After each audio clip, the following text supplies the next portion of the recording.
Hey everybody, welcome back to the Stories That Shape Us. I'm your host, Brock Doty, and this is part 3 of our Men's Mental Health Awareness series. This one's called Redefining Strength, because quite frankly, the old definition, it just doesn't cut it anymore. If someone you loved came up to you, looked you in the eyes, and asked, what does it mean to be strong? What would you say to them? Would you tell them it's pushing through the pain? Or would you say it's keeping your emotions locked down inside so no one sees you struggle? Or would you say it's pretending you're fine even when the whole world around you is falling apart? Because ultimately, that's what a lot of us men were taught growing up. We learned that strength meant silence, that real men don't cry, that you hold it all together no matter what. But I'm here to tell you, all of those definitions that I just said are broken. And for a lot of us, they're breaking us too. So we're putting them to rest as they no longer have a hold on us men who are wanting to move forward with our lives and continue to be the best version of ourselves. So today, we are rewriting that story. This is episode 19, part 3 of our series on men's mental health. And I am so excited for today's episode. Like I said earlier, it's called Redefining Strength. Because strength isn't stuffing it down. Strength is feeling the weight, admitting the pain, and choosing to face it instead of run for it. And there's no one better to help us unpack that than today's guest, Nick Moss. Nick is an Army veteran of the Australian military, and he is a father and a neurohealth practitioner. He is a man who has walked through trauma, faced the darkest parts of himself, and he came out on the other side with more peace, more clarity, and a hell of a lot more to give to anyone who has ears to hear his message today. Nick is not here to preach to us, but he's here to just be real, to be himself. And I promise you, if you give this episode your attention, you're going to hear something that sticks with you. And you're going to walk away with more tools in your tool belt to help you find your true self. And who knows? It might change the way you handle your trials that life throws at you going forward. So Nick, thank you for being here all the way from Melbourne, Australia. I know the time change isn't easy, and I appreciate your time. So let's get into it. Welcome to the Stories That Shape Us, man. I'm happy you're here. Thank you, mate. Thanks, Brock. Thanks for having me. And yeah, it's a great initiative that you're doing here. Love it. Thank you for reaching out. Hey, I appreciate that. Thank you very much. So let's just get right into it. Before the military, before the neurohealth practitioner life, what was life growing up like in Australia for you? Yeah, so I was born in 1982, 42 now. So the first 17 years of my life, I didn't have a mobile phone. So that was interesting. So growing up in Australia, yeah, well, definitely back in the 80s, it's a very different place than it is now. It was very free, very open, very outdoorsy. Grew up in Sydney, in the inner suburbs. And then I think it was about 6 or 7, and my mum and dad decided to move from Sydney, the main city in Australia that most people know, about 2 hours or an hour and a half away into the Blue Mountains. I don't know if you've heard of that place. I have not, no. It's have a look, have to do a bit of a Google or YouTube after this, but beautiful, beautiful part of the world. It's only probably an hour and a half drive or 2 hour train ride from Sydney, but it's massive peaks, mountains, valleys, waterfalls. So beautiful nature. So I probably didn't appreciate it as much when I was growing up because it was right on my doorstep. But basically, one of the houses that we lived at, I could walk down the road and walk down a pathway and then keep going, and I'd be at the bottom of a valley floor, 100 to 1,000 feet below. Walking. It was amazing. My mates, we would climb trees, swing on trees, and jump in the bushes and things like that. So that was my growing up in childhood. That was what it was like. It was pretty amazing. And obviously, when I got into teenage years, I started to go off the rails a little bit, but there was still that nature and a lot of sports as well, playing like contact sports. I actually played American football. Uh, Really? yeah, as a junior, and there's a league here. It's Like it's nothing compared to obviously over there, but still pretty cool. I played American I'm a football. football guy myself. What position did you play? What do you reckon? Do you look like a receiver or a defensive back? Yeah, actually, well, I started off as a corner, and then a corner and a running back because you could play both ways, and then ended up just loving the defense and moved from corner to free safety to middle linebacker, and then I settled there, and I played even when I was older after I left the army as a middle linebacker. I played for New South got representative honours New South Wales and Australia when I was younger. So yeah, ended up being the middle linebacker, so the play caller for the defense, and that was fun, and that sort of set me up, I suppose, moving into um, going into the military as well as that sort of teamwork and sports fun, girls, all that sort of stuff.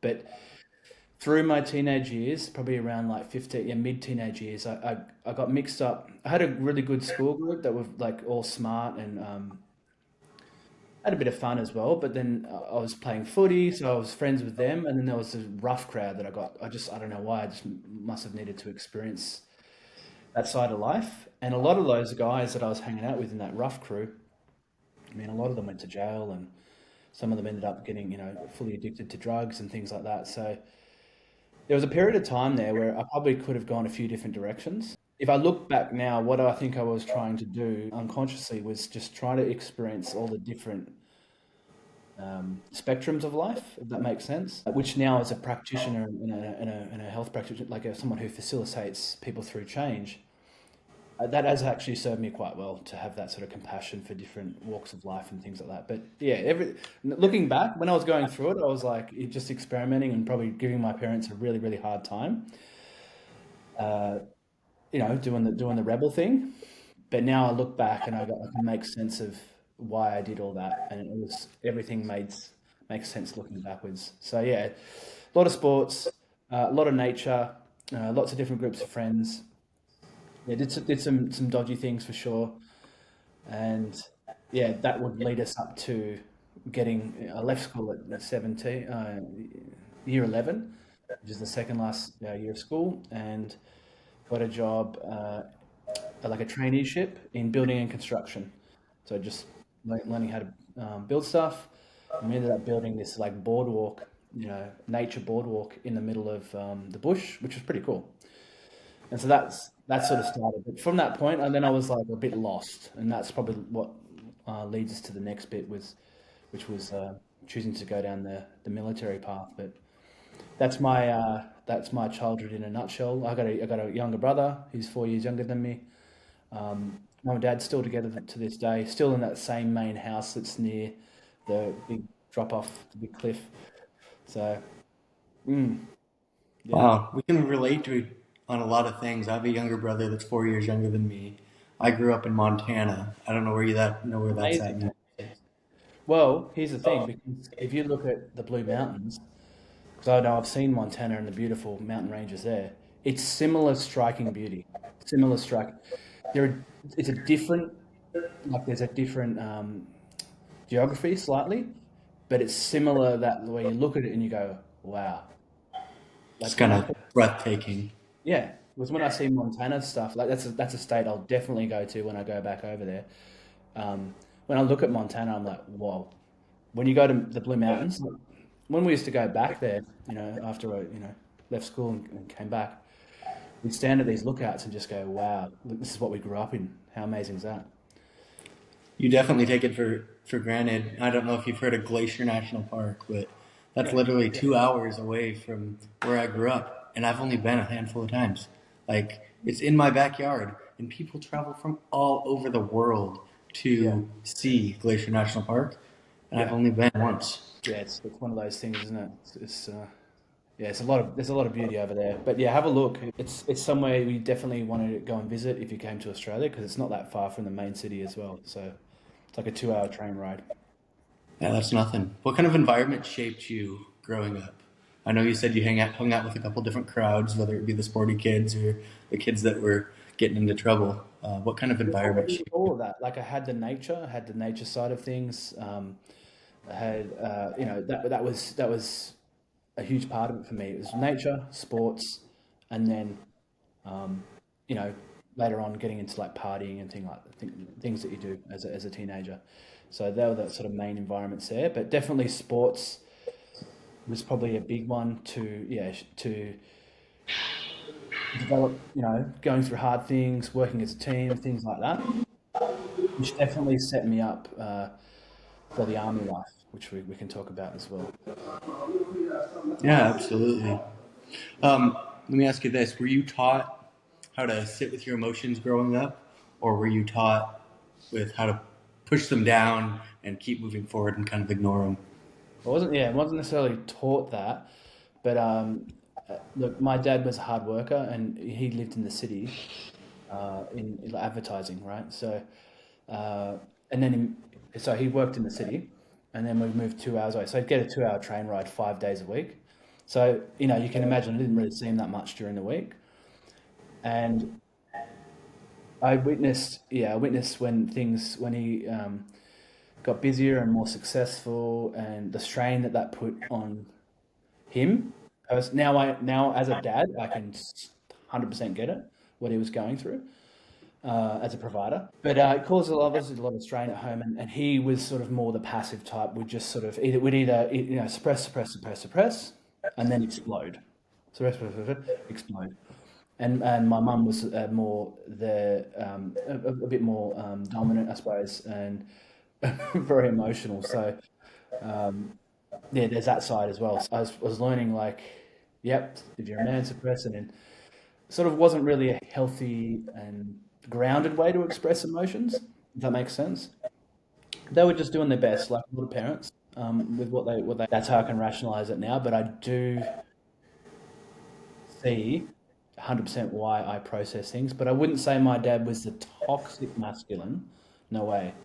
Yeah, it's probably more in his feminine, to be honest. But that in a toxic way as well, like not as open and truly himself and truly owning who he is, based on his background.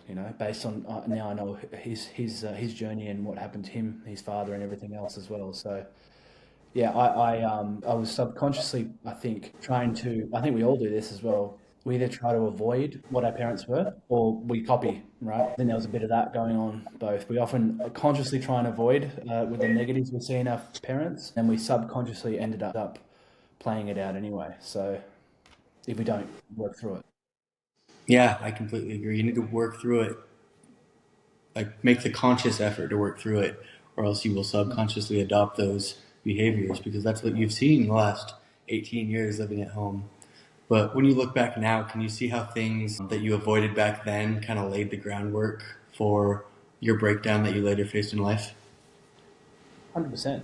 Yeah, 100%. Yeah, I can't pinpoint exactly one thing, but it was definitely, I actually personally, especially through those, I developed a lot of, now you're triggering my memory because I've probably suppressed some things. I've worked through a lot of things too.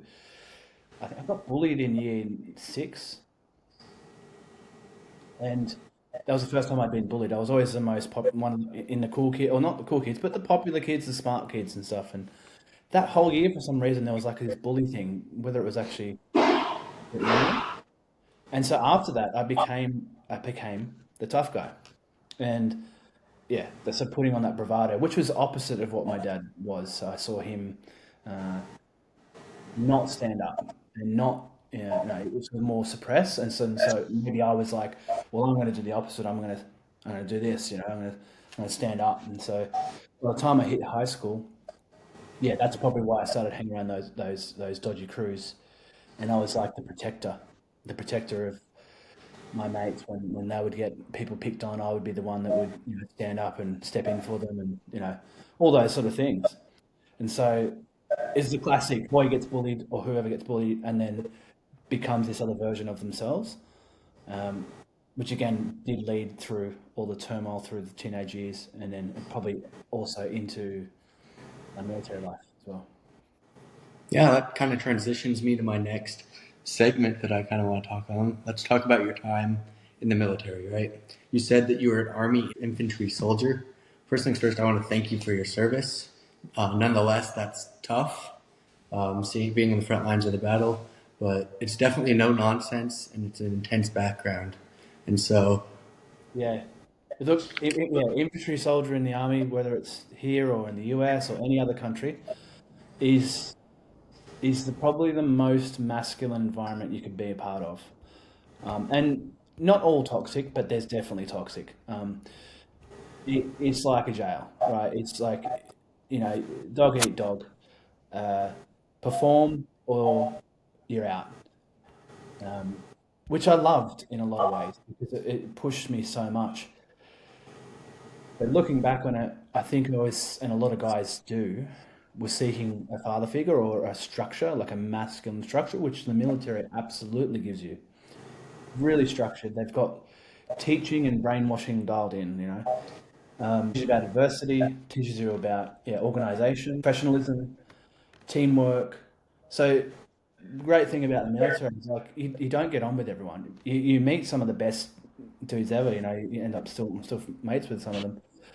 But some guys you just don't get along. But you're like a family. Even if you hate each other, as soon as the job turns on, you're all doing it together and you're working as a team. There's no, oh, I don't. You just do it. And so when I joined, I didn't know exactly why I was doing it, but I knew I wanted to get some structure. I knew I wanted to serve. I knew I wanted to protect the people back home. Whether that's true or not doesn't matter. That was the intent behind it.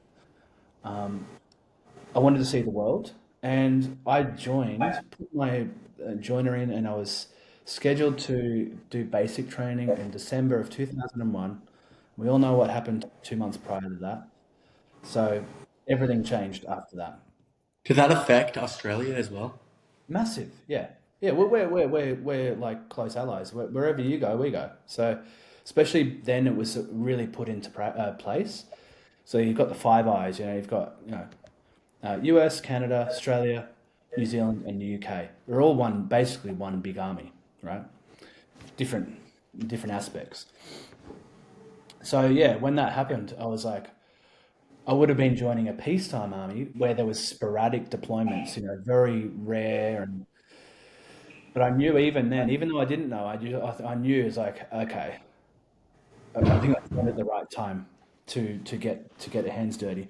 And any infantry soldier will tell you, or any like that's exactly what you want to do. You want to go and do your job. You don't necessarily want to kill people. That's part of the job, but you don't really want people that's what they want to do. You want people that will do that if they need to, but it's more about it's basically stepping into the role of protector and serving and yeah, um, creating some change. So I knew that that's where it was going to go. But yeah, so I joined in 2001, and I reckon was it? Yeah, we were the first troops on the ground in Iraq after our special forces in 2003. So a year and a half later, I was in Baghdad, um, where I had my 21st birthday, by the way, um, in Baghdad.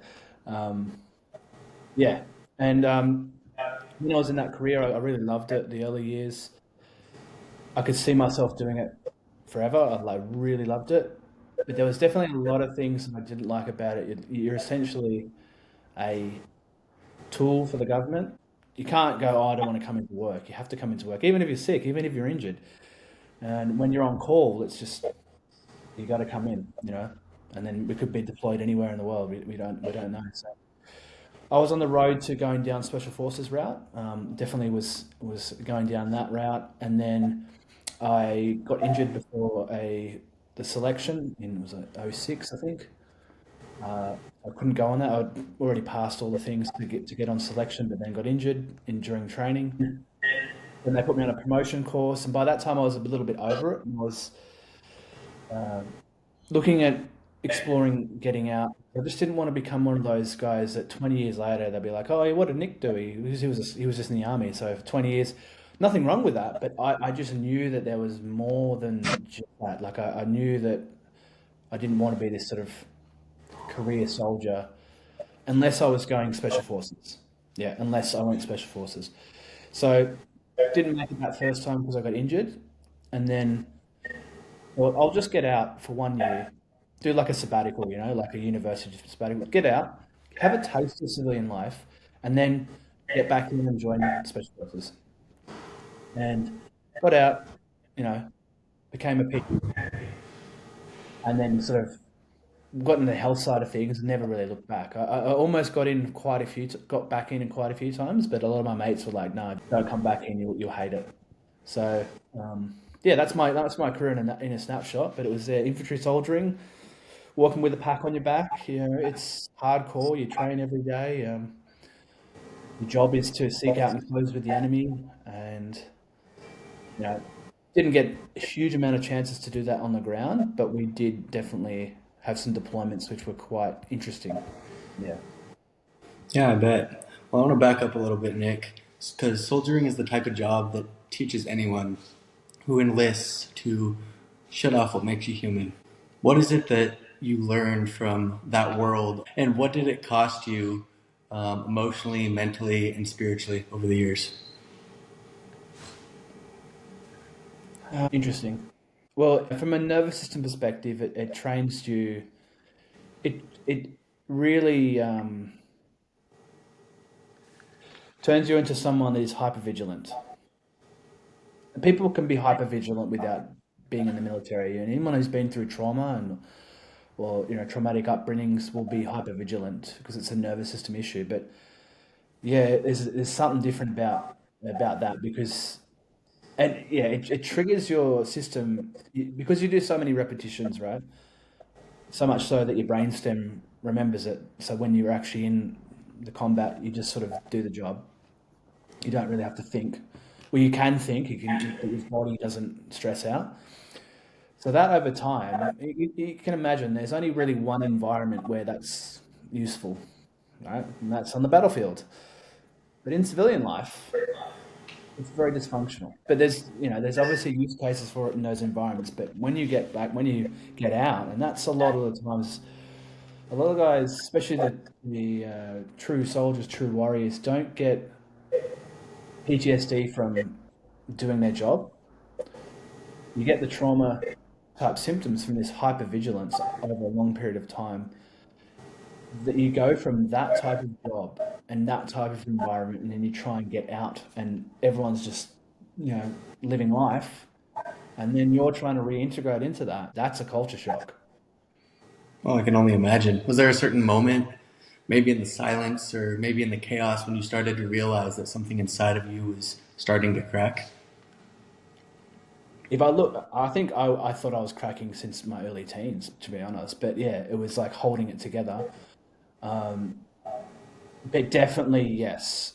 When I first got out, I loved it because I loved the freedom and I really enjoyed it, and it was like working for myself and having fun and all that sort of things. Had a part like a long term partner that I moved in with. Then it was relationships I started to again get it like a bit more aggressive when I was out drinking, things like that.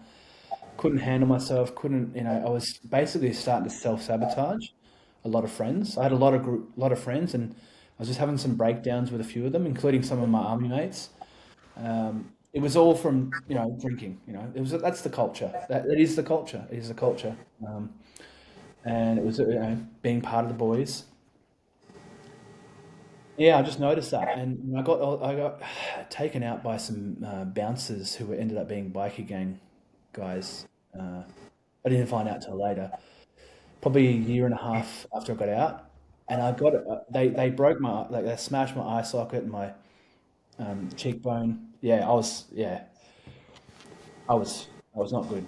Um, Now what I know now in nervous system, I would have got a traumatic brain injury, like a post concussion, and I already had them before from playing football, playing American football, loud bangs and explosions and weapons from the army, and that compounds over time, and it all feeds together. And when you combine that with the alcohol, it's again that's a neurotoxin as well. So it was coming out through my behaviors. I had a big falling out with a long term friend. I sent him a message that was really not right.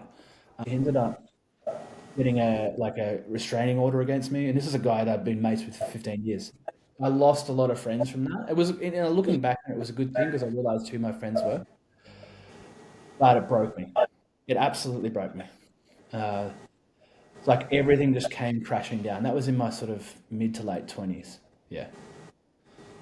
Wow. Yeah. I couldn't imagine all that happening in once.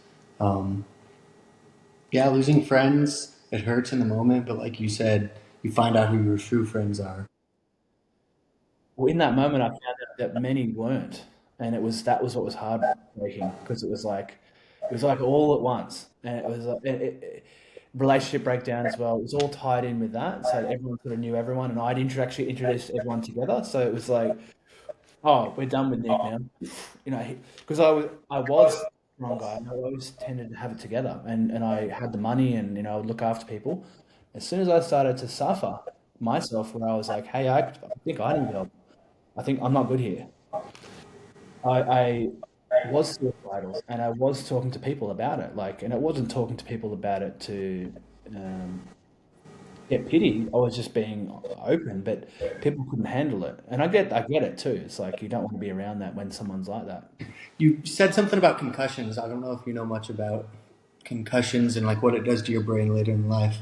Oh, Obviously, you're a neuro yeah, practitioner. Tell me a little bit about that because I've suffered a few concussions myself. yeah. It's one of the speciality areas that I work with, and I train practitioners how to do that work as well.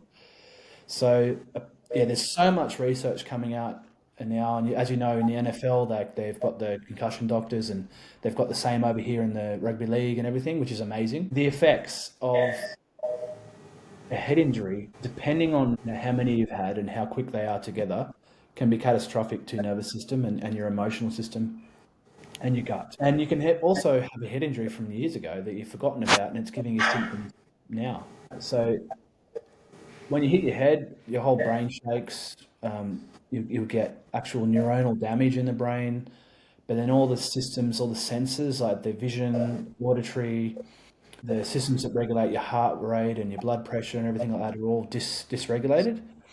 And then your sensory system becomes more heightened. So when it's more heightened, it means it's easily triggered. So it actually mimics symptoms of PTSD, and it's been shown that exposure to severe trauma, psychological or even physical, gives the brain a TBI, traumatic brain injury, concussion. Right. So what causes people's ongoing concussion issues we call post-concussion syndrome, which is what I had. Now I know. No one knew at the time, but now I know. No one would even know. But I had all the symptoms: brain fog. I had aggression. I had all like fatigue, anxiety. There's even a lot of links to suicidal ideation, by the way. You've seen the movie Concussion. Um, yeah. Remember they Yep, obviously, that's a great, very informative movie. yeah. They go a bit, there's a CTE, so chronic traumatic encephalopathy, which is a really bad version of brain injury. And in terms of military, they call it operator syndrome. There are a lot of SF guys, special forces, like Delta, SEALs, people like that, SEAL Team 6, they blow in a lot of doors, and they're basically getting concussions almost every day. Really? Yeah, it's a lot. Every client I work with now, I ask, do you have a history of head injuries? And a lot of times people have forgotten about it, but it doesn't matter. It can be even a little bit innocuous, and it can have lingering effects on your entire nervous system for years and years afterwards, especially if you've had multiple. Like for instance, if I'd never hit my head and I played like football, right, and got knocked out, and that's never happened before. What would normally happen? I'd just have to rest for like a week or two, and that concussion would fully resolve with no intervention at all. Just rest, maybe take a week off or something, and then come back 2 weeks later. Sweet. Now, if I get hit again when I come back, that's when it becomes an issue. Or if, say, I've never been hit in the head before, but I'm anxious or I'm going through something emotional, then I get hit in the head. It's like a cocktail. So does that make sense? Hmm. Yeah. It's you mix the Wow. two together, and then it creates because the head injury by itself, unless it's super severe, is not usually the issue. It's the ongoing dysregulation When you couple that with stress, poor sleep, diet, everything else, then it's a recipe for a dysfunctional brain. You have a dysfunctional brain, you're not going to operate in your most highest capacity. Everything's going to be affected. And yeah, looking back on those years, those post years, I had post concussion. In the veteran space, it's very important too because a lot of veterans get diagnosed with PTSD or depression, and then they go on drugs for that. But usually, it's concussions that have caused that. And in the way I approach medicine and health is find the root cause, and you'll help. Everything else will normalize. So you treat the brain injury first, and then you work on the mental health side of things alongside of that. It's a long-winded story. Yeah, but concussion is huge. It's a huge thing, and there's a big market for it as well. Yeah, I definitely learned something. So thank you for sharing, Nick. You also shared something when we were on the phone, something a little bit more deeper, a little bit more serious, that you have lived in a deep depression and suicidal ideation. And then the shift came from not fixing it, but feeling it. Walk me through that moment of what changed when you finally stopped running from your emotions. Yeah, so it was the aftermath of that period we just talked about there, where everything sort of fell apart. And I had just that deep sadness in myself. It was true deep sadness, I felt that. And that's probably one of the drivers to me having these sort of thoughts. And then I was just sitting outside at my home at my parents' place one day, and I just decided to, instead of trying to run away from feeling, I just decided to sit in it and just let it come to full fruition. I was like, okay, whatever this is, this madness, just let's just feel it. So I felt the full sadness, the whole thing, fully. So I imagined turning up a dial to 100%. And then when I did that, as soon as I did that, that lasted for about 5 seconds. And then I went to pure love. Yeah. Love. Really? Yeah. First time I'd ever felt that pure love, like that was not related to another person or thing. And yeah, it changed my life in that moment. I was like, okay, I'm going to be okay. That's all good. And that flipped the switch for me. I basked in that moment for a while, but then try not to get too attached to it. And I was like, okay, sweet. So that was the way I look at that is I was taking full responsibility and full ownership of how I felt, and not try to blame anyone else. But it was in me, so I'll take full responsibility for this. And if I fully feel this, then what's the worst that can happen? It's going to kill me. Well, then it does. Let's just feel it.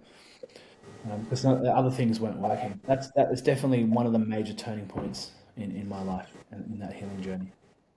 Oh, I bet. That's huge because you didn't just survive, but you've rebuilt the man that we see today. And now you're teaching others to do the same, which I think is awesome. What is the functional neurohealth approach and what makes it different from traditional therapy or coaching that you may see elsewhere? Yeah. So that's the name of my brand, Functional Neuro Health. And again, when I left the army, I started out as a personal trainer, and I was doing a sort of rehab, back pain rehab, and looking at diet, nutrition. So I was very interested in the holistic side of things as well. And after I had that breakdown, I had to step away from my business for a while to sort of come back to center. I did some other sort of non-related jobs for a bit, for about a year or two. And then once I came back in, I was going to study medicine, and I thought, oh no, it's too much politics in medicine. Probably won't do that. I wanted something that looked at all sort of aspects. And so then I got into manual therapy, hands-on therapy, advanced massage. We call it myotherapy back in then, and kinesiology, looking at muscle testing and things like that. And then I realized through some of the changes that I'd seen that it was the brain and the nervous system that was creating these changes, and also that the brain and nervous system was blocking people from healing fully if it was hypersensitive. But there wasn't enough detailed information. There was a minimum. That was probably over a decade ago. And then I thought, okay, I'm going to learn. I stumbled across functional neurology, and I'm like, okay, all right, I'm going to learn everything I can from the best of the best in functional neurology in the world. There's a few in the US, there's a few in Europe. So that's what I did for quite a while. I would learn one system, and learn everything about nervous system, receptors, pathways, nerves, all that sort of stuff, different parts of the brain. It's all mainly manual based, but with a bit of coaching in there as well. So then I thought, this is probably about 5 years ago, I thought, oh, okay, I've studied a lot now. I'll put this to work in my own clinic, and over time, if I can create something that is a more systematic way of applying this, then maybe I'll teach it. So I'm a very much like a mad scientist in the clinic as well. Like I've always got results. I've always get results, but I'm always trying to push the envelope a bit of what can we actually do. Yeah. And so I was sort of documenting the stuff in the background, and I'd already been a teacher for a while, and people were like, "Oh, you're going to teach your own stuff?" And I'm like, "Yeah, only if it's an improvement on what I think is out there." The problems I saw were there's a lot of information, but it wasn't organized properly, and so it took me a while. I created a system for people to learn how to work quite efficiently with the nervous system of anyone that comes into their practice. And so what we do in a nutshell, right, is we assess the nervous system very thoroughly, each pathway. We assess it for perceived threat. Yeah. And that could be unconscious or conscious threat, perceived threat. And then we correct where the highest levels of threat are in the person's nervous system. And that creates a very immediate change in their nervous system sensitivity. When the nervous system is relaxed, the body is self-healing. When the nervous system is relaxed, the body is self-healing. So that's the premise behind it, right? So as we go through our life, each human being, we're born, that's a trauma. We go through our life, we accumulate micro and major traumas. So micro traumas can just be like you knock yourself, you stack, you hit your head, emotional things happen, you lose friends, you have a breakup, maybe you do lose someone close to you. That's a major trauma. And they stack and stack and stack, these little charges, we would call them. The human nervous system is very good at compensating for that issue, right? Suppressing or repressing until it just kind of goes and explodes. And that's when symptoms arise. Symptoms arise when people have had too many things that have happened and the system can't compensate. So that goes over their threshold and then it's expressed as symptoms. So symptoms could be anxiety. Anxiety is a symptom of nervous system dysregulation. It's normal. It's like, okay, your system feels unsafe. Okay, why? Because of X, Y, Z. Yeah. So our job is to return the nervous system to homeostasis, balance, as soon as efficiently as possible. So it goes back to its optimal state, their nervous system goes back to its optimal state of self-regulation. Self-regulation. Does that make sense? How long does it take for after a trauma or stacked traumas to go back to homeostasis? That answer to that question is depends on the layers. Yeah. But how long, if you're asking how long does it take for us to do a correction? Seconds. Wow. Because we work with the receptor systems of the body, which are instantaneous. So we'll get functional change instantly. Symptomatic change may coincide with functional change, but not always. So for instance, if you have lower back pain, which is very common, depending on how many layers are causing that will depend on the speed through that. But if someone hurts their back in the moment, I've got someone out of excruciating pain within 5 minutes. Like excruciating pain, they look like they had broken their back, right, and doing deadlifts in the gym, but it was simply their brain was under threat. We de-escalate it. And because it was acute and it just happened, it's done. But Wow. if that same person did the same thing, but then he didn't get treated properly and he got anxious, he got overwhelmed, he couldn't work and things like that, and then maybe he saw me 5 years later, it might take me a few months to get the same result, So that makes sense. Yeah, that makes perfect sense. That's so fascinating. You also said something that hit me when we were on the phone last week, this week, earlier, when we were on the phone, that most people are either chasing or running from something inside themselves. And that really hit me deep because that's so true. And so let me ask you this: how does your system help a man face themselves and regulate what's happening deep inside their nervous system? First of all, if his nervous system is already jacked up, right? It's already sensitive. We actually need to do the nervous system work first, so he feels safe enough in his body. Then we really need to do the real work, which is actually the psychological side of things, which is going to create that long-term change.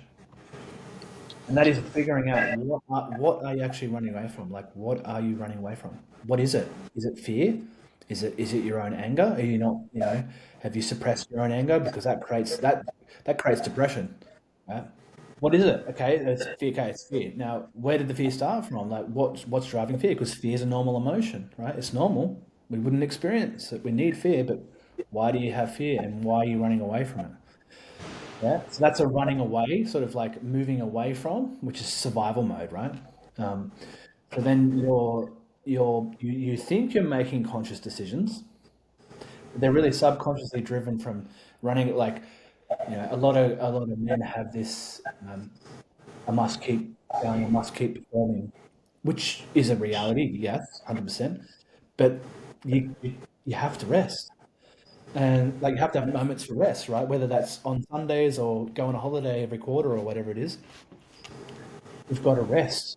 But if maybe they had stuff going through childhood, their dad never rested or whoever it was, they've already got that programming and they're just doing the same thing. Like if I stop, like can't make money, we'll die. It's all tribal programming. So yeah, it's first of all, if the nervous system is fully jacked up, I could try and talk to an individual in that state. It's just going to go around and around in circles because his nervous system's programmed to run. Yeah, we need to create a space for stillness, which might need to be done over a period of sessions initially to settle the nervous system. If it was in the clinic, it would be doing like some more hands-on work, dropping the system in. If it was online, it's more like coaching and then lifestyle optimization and breath work and like breathing to calm the nervous system and stuff like that, like to activate the vagus nerve. And then we just work through the layers. Okay. What are your patterns? What are your wounds? What are your projections? You know, where do they come from? And then in terms of the real answer to it is that day when I decided to sit in my emotions. That's actually that's all you need to do, really. That really is all you need to do. But we complicate it so much. And so if I say that to someone, I've said this to many people, that is actually all you need to do to start the shift. If they're not ready to hear it, it just goes straight over their head.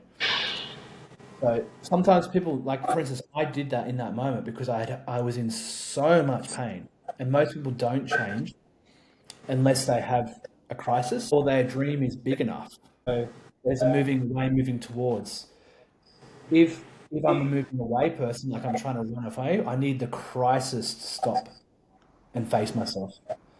If I'm more moving towards, I'm more motivated. So if I'm like now I'm more motivated by what I'm building, my vision, as opposed to being scared about being in a fear state. Not to say that I don't experience those emotions as well, because I do, because I'm still a human being. I experience all the same emotions that anyone else does. I'm just better at recognizing it and choosing whether to get sucked down that kind of loop.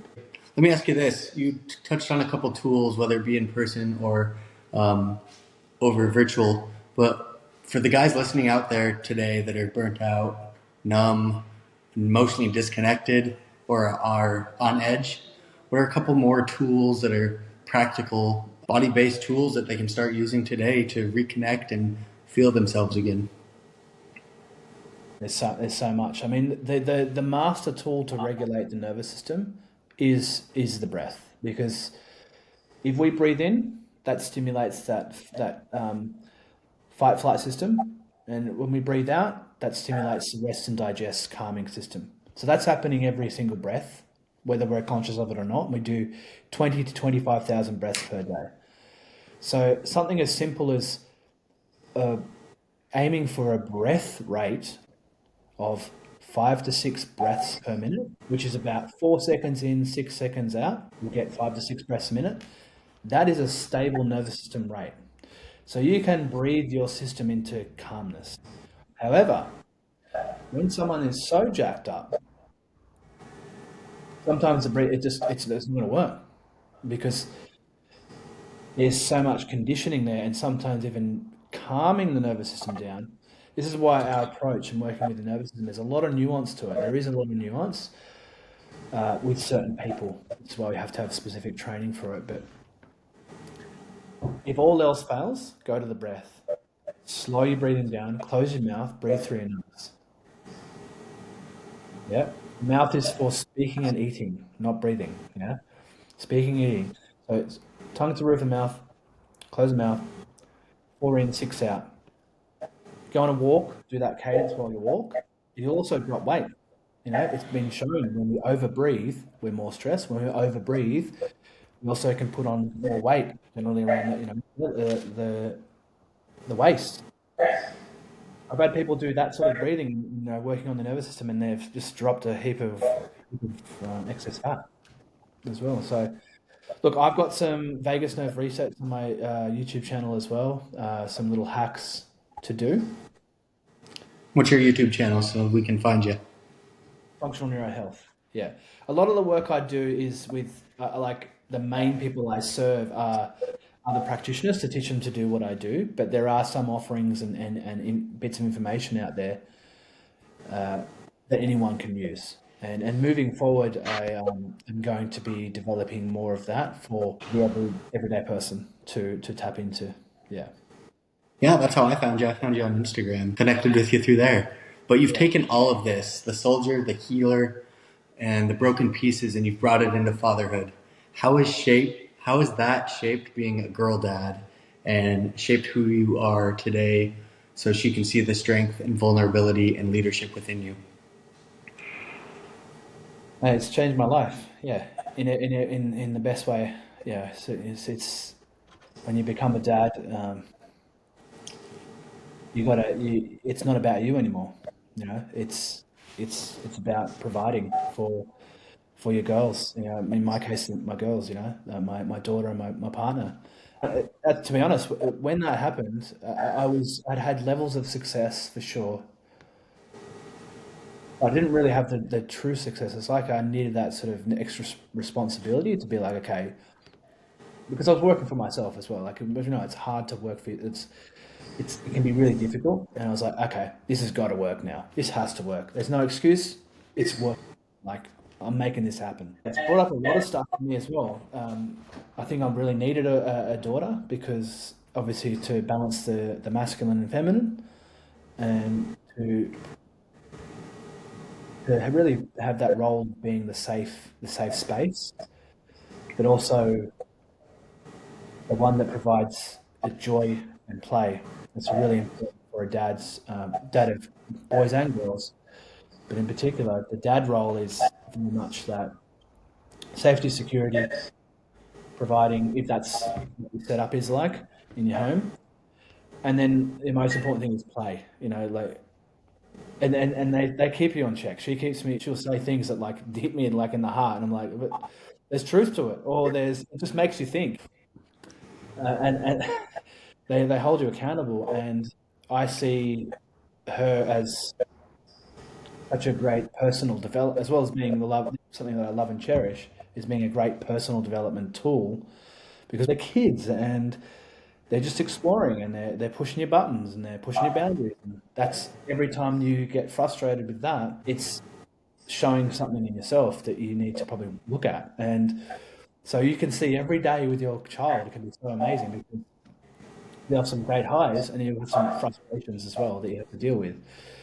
And overall, yeah, it's an amazing experience. And yeah, Well said. I can't wait to be a dad, that's for sure. But what you're doing doesn't stop there. Real quick, we're running short on time, but you've led men's leadership immersions, military themed retreats with other former soldiers. yeah. What happens when you put a group of men in that space, and what is it that they're truly seeking? Yeah, well, I think we're all seeking. I think that like, what is it they're truly seeking? I'll answer. It's again, it's that safe space in themselves. It's to feel loved, to feel seen, to feel heard, to feel yeah, like accepted, uh, and worthy. That's really what they're seeking. But so interesting, met up with a bunch of other veterans who are similar to me, who've sort of gone in the coaching space as well. We all did similar jobs in the army, and that's not normal for us. Like, but so when you find other guys that are like that, who have both the military side, we've done it, we've all done it, and then we've also gone down this personal development side. Perfect skill set to facilitate the two sides of what men need, which is that balancing that masculine and feminine. So we put it out there, and so we knew that if we were going to, get men to come along and do the kumbaya and all that stuff, we wanted to get the typical sort of Aussie male, like the tradesman, type, the guys that really need the work, and the ones that are more likely, as you said at the beginning, going to be sitting at home suppressing, maybe drinking too much, things like that, suffering, suffering in silence. So we marketed it. We know like men want, if they didn't join the army, they want to have that experience. So it's like, okay, come on, it's the military immersion retreat. That's how we sort of marketed it. They didn't know that we were going to do the first 2 days of putting this through this really intense physical exercises, and then we're going to work through their emotions and their health on the last 2 days. And every single retreat we've done has been amazing. We flew them in by choppers, so they get on the chopper. They don't know they have no idea where they're going. Like they don't. They come down and we're there with like a mask on and everything, and they're like, holy crap. And we play that role of go here, do that, blah blah blah blah blah. And the reason we're doing that is we're giving them that experience of shock and awe. Holy shit, this is hard. You know, wow, I've got to dig deep here. And then that forces them to work as a team. That forces them to dig inside themselves. It also strips away the layers, so they're all level. Because a lot of men, as you know, they'll when they're, you can see them all sizing each other up. They've got the mask on, but then through these 2 days of just putting them through hell, essentially, um, they start to drop their mask. So we can see the strength, 100%. And we coach them through it. We push the people that are hiding, we put them at the front, and vice versa. And you see them, we give them impossible tasks, so they have to like figure it out, and they have to figure it out as a team. And they become brothers, even in those first 2 days. And then we take the masks off, we take our masks off, and hey guys, how you going? And now we're doing breath training. We're talking about emotions. We're talking about relationships, things like that. And they just take it all in. And they're like, "This is awesome." And I said, "But if we had marketed to you that this is what we were doing, would you have come?" They're like, "Probably not." But like now I'm here and we're talking about this stuff. It's amazing. Like it's really powerful. And by the end of the 4 days, they're brothers. They're brothers. They are true brothers, and they're laughing, having fun. They've achieved something. It's yeah, pretty powerful. Pretty powerful stuff. I absolutely love that, Nick. This is your moment because you have lived through hell and back, and you've chose healing. You've gone from war zones, both internal within yourself and external within Iraq, to becoming a guide for others. And so, if there's a man out there listening right now, maybe a few, that are feeling exhausted, feeling stuck, feeling like they're drowning and no one sees them, I just want to give you the space to speak straight from the heart, Nick, because you've been so powerful here today and you've brought me a lot of insight.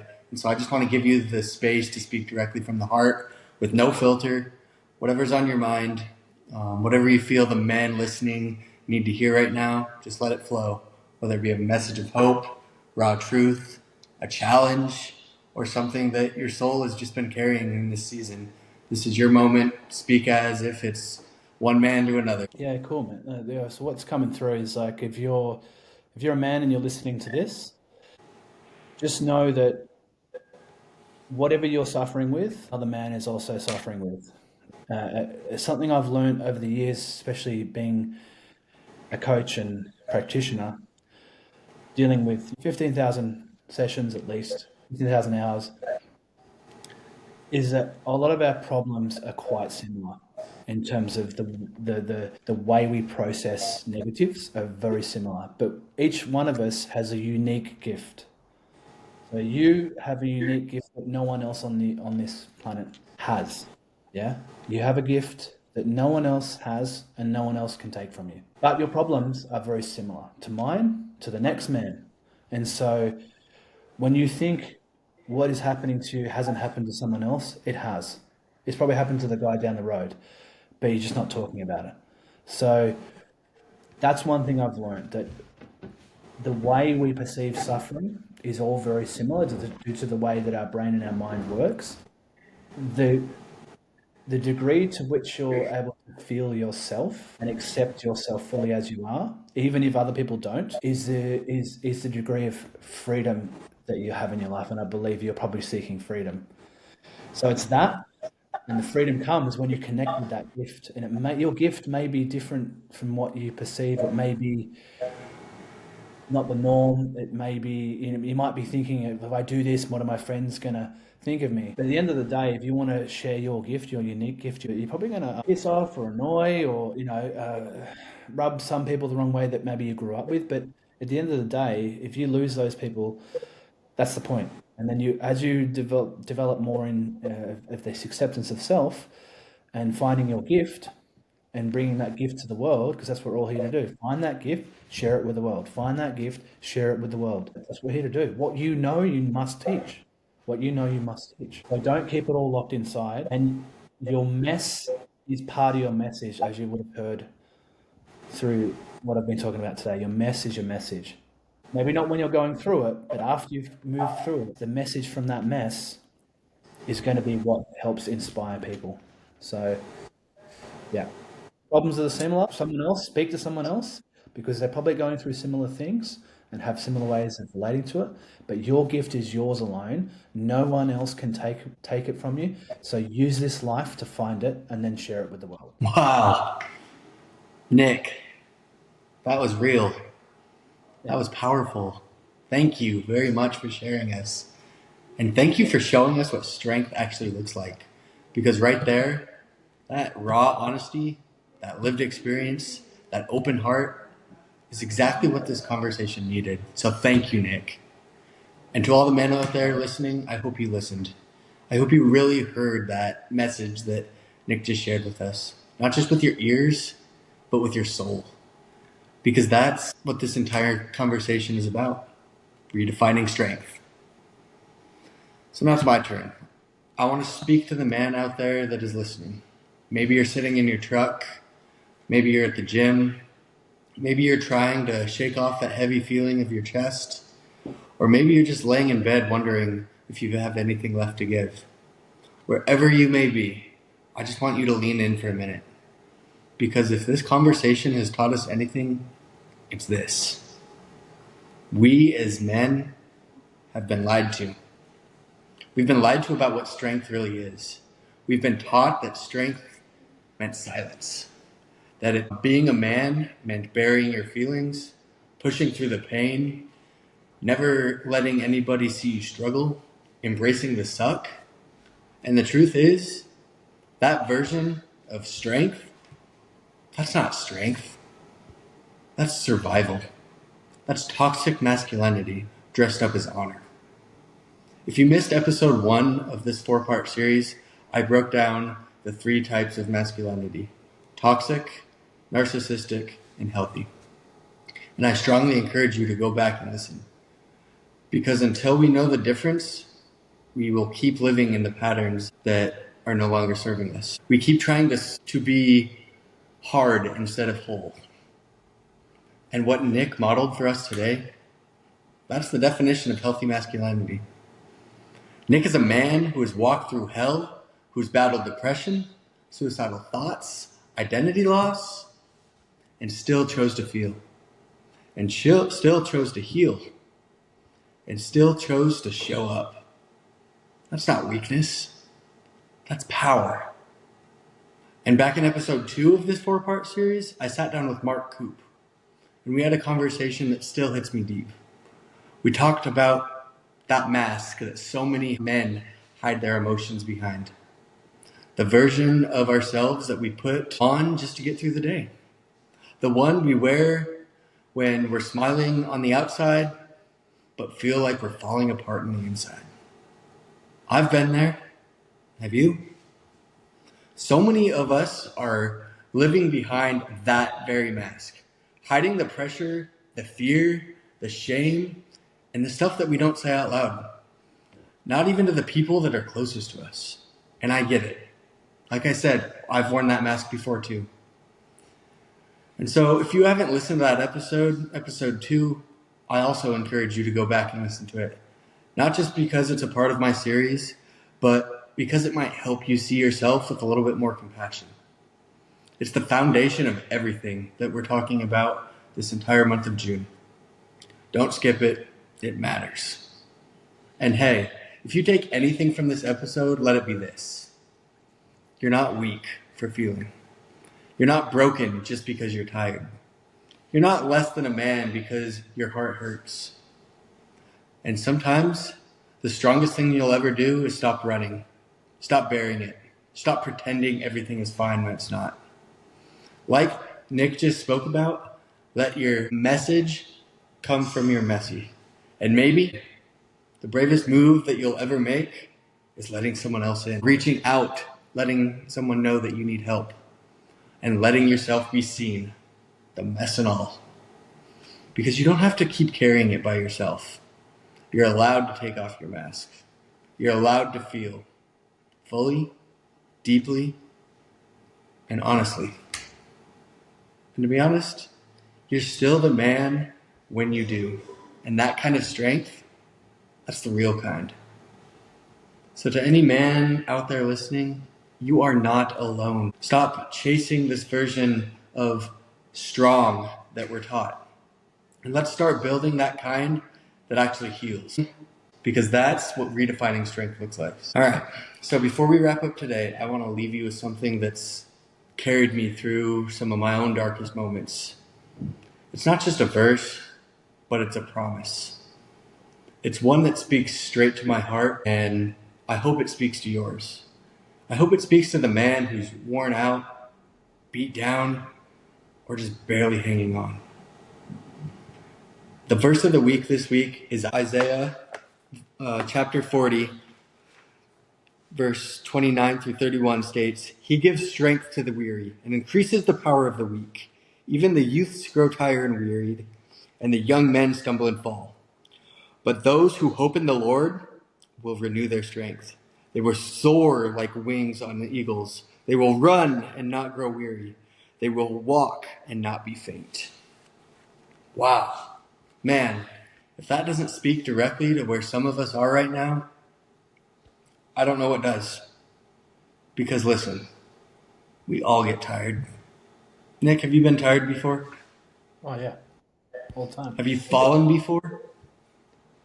So many times. Yeah. Have you hit walls that you didn't see coming? Yep. Exactly. And that doesn't make you weak. It makes you human. And the beauty in this verse is that it doesn't say, be strong and you will be okay. But it says, when you're not strong, he is. Did you catch that? God meets us in our exhaustion, not after it. He lifts us up when we don't have it in us to keep going. God renews our strength, not by demanding more, but by offering rest, hope, and healing. And those are some of the things that Nick talked about today. So if you're weary and you've been white-knuckling your way through life, wondering when it's going to get lighter, this is your reminder. You're not alone. You're not too far gone, and strength is still available to you. Real, deep, lasting strength. Not from performing, not from pretending, but from trusting that you're being held by something bigger than yourself. And that's ultimately what redefining strength really is. So if you're sitting with heavy feelings after this episode, that's okay. Really. It's actually more than okay. It means that you're waking up to something real inside yourself. Maybe it's the parts that you've been running from, hiding, stuffing down, trying to numb for years. And that's the hardest part, but it's also the most important one, because strength isn't about pretending everything is okay or pushing through alone. True strength is when you start to become real with yourself, facing what's inside and having the guts to ask for help when you need it the most. And I want you to know this.